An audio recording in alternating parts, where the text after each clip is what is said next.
Le président Ouattara et les chefs d'État de l'UEMOA ont fait le choix de préserver ce qui fait la force et la stabilité macroéconomique de l'UEMOA, à savoir la parité fixe de la monnaie commune avec l'euro, d'une part, et la garantie de la France, d'autre part. C'est leur choix, c'est leur demande, explicitement énoncée par le président Ouattara. La France le soutient, nous l'acceptons et nous serons au rendez-vous. Dans le même temps, il y avait des fortes attentes pour réformer en profondeur le partenariat entre la France et l'UEMOA, l'inscrire en cohérence avec la dynamique du projet de monnaie unique à l'échelle de la CEDEAO. L'ECO. Cette monnaie verra le jour en 2020. Je m'en félicite. Elle sera l'outil de cette intégration. Le président Ouattara a évoqué la question du nom. Je vais pour ma part ici vous confirmer les deux changements majeurs qui accompagneront cette évolution et que la France a décidé d'embrasser à vos côtés. D'abord, nous avons ensemble décidé de mettre fin à la centralisation obligatoire des réserves de change en France, qui représentaient 50%, en actant la suppression du mécanisme du compte d'opération. J'avais entendu ô combien, à la fois le compte d'opération et ses réserves obligatoires sur le compte spécial du Trésor étaient un souci, un sujet de crispation. Nous y mettons fin. Ensuite, nous engagerons un dialogue sur de nouvelles bases. La France ne siégera plus dans aucune des instances techniques de gouvernance de l'Union. Plus spécifiquement, elle ne nommera plus de représentants au conseil d'administration, au comité de politique monétaire de la Banque centrale, ni à la commission bancaire de l'Union. Et je souhaite que les meilleurs experts africains puissent être nommés, que les meilleurs académiques, que vos représentants et vos administrations puissent ainsi faire avancer ce sujet. Aujourd'hui, la France ajuste donc son positionnement pour devenir le garant financier de l'Union, conformément aux choix faits par les États.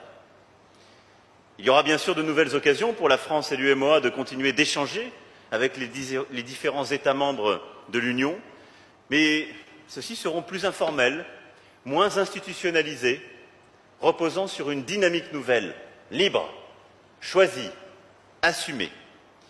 Je fais confiance aux équipes de l'ensemble de nos pays, à la fois du côté des États mais aussi des banques centrales, pour continuer d'entretenir un dialogue riche, fluide, sous le sceau de la sincérité et de la confiance. Nous revisitons ainsi des accords vieux de 46 ans. Et cette garantie que nous allons apporter, nous le faisons à votre demande. Mais ces changements profonds, nous les assumons ensemble. Enfin, avec le président Ouattara et l'ensemble des États de l'UEMOA, nous avons tenu à ce que ces évolutions soient rapidement transcrites dans les textes. C'est le sens de l'accord qui va être signé dans quelques instants par le ministre des Finances du Bénin, M. Ouadagni, président en exercice du Conseil des ministres de l'UEMOA, et qui vient remplacer l'accord existant depuis plus de 46 ans et qui sera signé avec notre ministre de l'Économie et des Finances. C'est donc bien une étape historique qui est franchie ici. J'espère que cette étape sera le début d'une nouvelle dynamique régionale.